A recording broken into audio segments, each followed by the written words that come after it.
Bonus word of the day. We got a bonus pod. It's Bulldog. Theo Epstein is a Yale alumni. He's a Bulldog. Theo Epstein is leaving the Chicago Cubs in a move that was widely expected by everyone who knew anything, has come as a huge surprise to those who didn't realize that now is exactly the time that Theo was going to leave. Let me explain. Theo Epstein has been working with Jed Hoyer for many, many years. Jed Hoyer is the GM of the Cubs. Theo Epstein is the president of baseball operations of the Cubs. The transition plan was always going to be Theo would move on and Jed would be promoted and become the president of baseball operations. Theo has $10 million left on his contract, one more year. Theo was not happy to run the Cubs any longer. Not because of what happened in Boston when he got tired of working with Larry Lucchino and therefore left the Red Sox, remember, in that gorilla suit? It's not that Theo was tired of working with the Ricketts family. Theo wanted something that the Ricketts family was not willing to do. Say it with me. Ownership. It's the new thing. Presidents want it. Presidents of baseball operations want it. The new thing is to get a piece of the action. If you want to be rich, have a really high salary. If you want to be wealthy, own equity. Theo, with a Hall of Fame resume, with a ring having won a World Series with the Red Sox, a Hall of Fame resume with a ring having won a World Series with the Chicago Cubs, the two franchises with the longest, biggest, most famous curses of all time. Theo walked in there and said, "Give me that curse." Blew it up. He's good at signing players to long-term deals. He's good at taking owners' money and spending it. You want John Lester long-term? You got him. You want Jason Hayward long-term? We'll take him. We're going to draft well. We're going to develop. We're going to spend money like it's water. But then after we win, it's not so fun anymore at the back end of those contracts. So Theo said, "Hey, Tom," that's Ricketts, "any chance I can get a piece de resistance?" "No, I think Jed Hoyer's ready to go." "Well, let me see. Who out there could be willing to give me a piece of the pie?" "Well, I don't want to tip my hand, so I'm going to make a statement." Theo made a statement that was pretty funny. This is what everyone does when they retire. "I can't wait to spend more time with the family. I can't wait to have a summer where I don't have to worry about going to the park, worrying about X and Y and masks and COVID and stress and trades and blah and blah, blah." What makes me laugh about it is that he also doesn't have to worry about getting $10 million. Is he that rich that he doesn't want a salary of $10 million for 2021? No.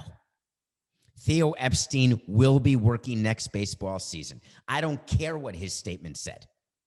But what team would be willing to give him a teeny tiny stipple?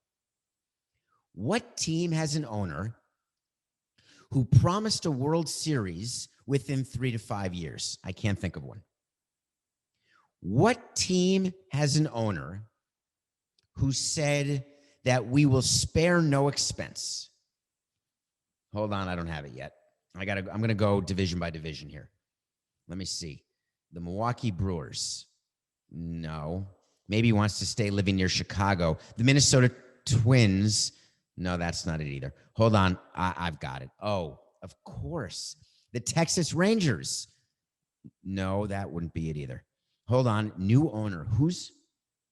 You don't think, wait a minute.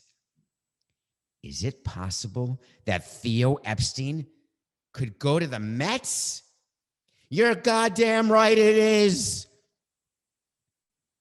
You're looking at the new president of baseball operations for the New York Mets with a piece of the team. He will sign a long-term deal making more than $10 million a year, plus a piece of the team, because Steve Cohen, the new owner of the Mets, who just paid $2.36 billion, recognizes that you don't become penny wise and pound foolish. He comes from Wall Street. You pay your best Wall Street guys 10, 20, $30 million. You give them bonuses. What do you do it for? When they make you money. Can Theo make Steve Cohen money? Nope. He can cost him money, though. But Theo can do something that not one of Steve Cohen's employees can do.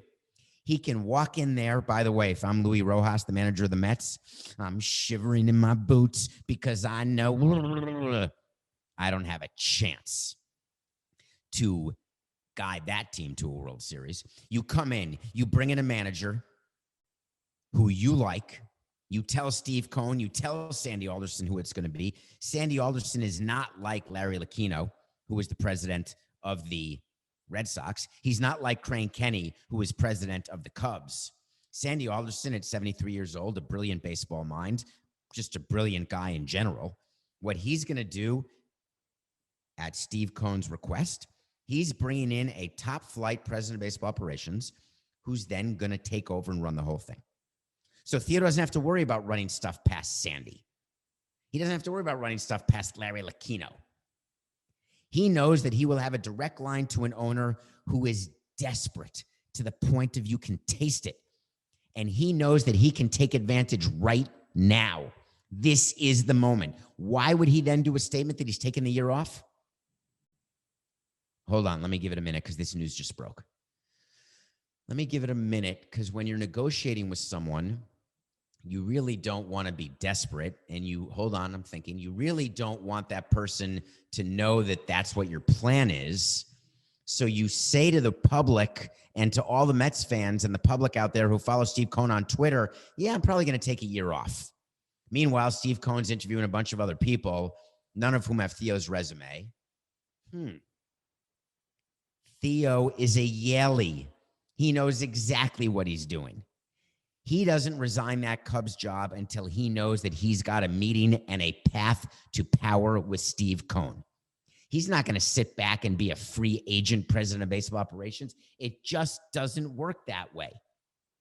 So here's how this plays out. Jed Hoyer of the Cubs is left, do you know, like at the end of a party when everyone's gone and everyone sort of matches up? You go to a party like in college and you look around. We used to tell our players this, Coca. If you're still at a party at 2 a.m, nothing good is going to happen.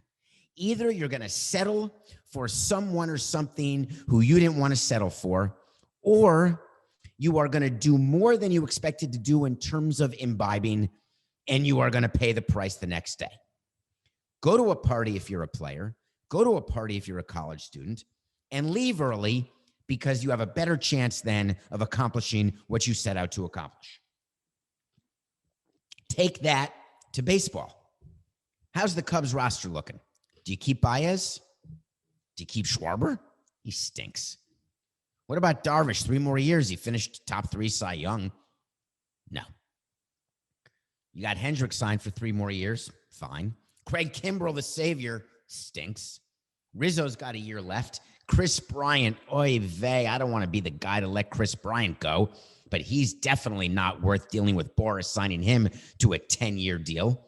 No chance. Too injury prone.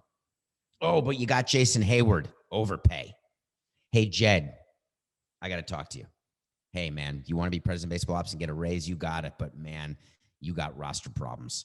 You have a roster crunch coming. You have payroll that's going up. You've got a budget that's going down because Wrigley Field demands and depends on gate revenue, which they don't have. Yes, I know the Ricketts family is wealthy. That's true. But wait till you see where I'm going, baby. Yeah, and you want to be in charge and you want to be in front of the cameras. Good. You can do all that. I'm good. I'm sorry about that last signing. But by the way, we got some arbitration issues to deal with, but you're on top of that. You can do that. Yeah, I wouldn't sign back. Lester, no, I wouldn't take him. No, let him go. He bought beer for everyone. We're good. We've got a ring out of him. We're done. You want to win? You want to win another ring too, Jed? You can, but you're going to have to go through me first. Come on, guys. Theo knows what he's doing. All right, I want to finish this by telling you a story. When my daughter graduated, she went to Yale. That's not a flex brag. It's just a fact. She's smart, and she applied and got in. Theo was the graduation speaker.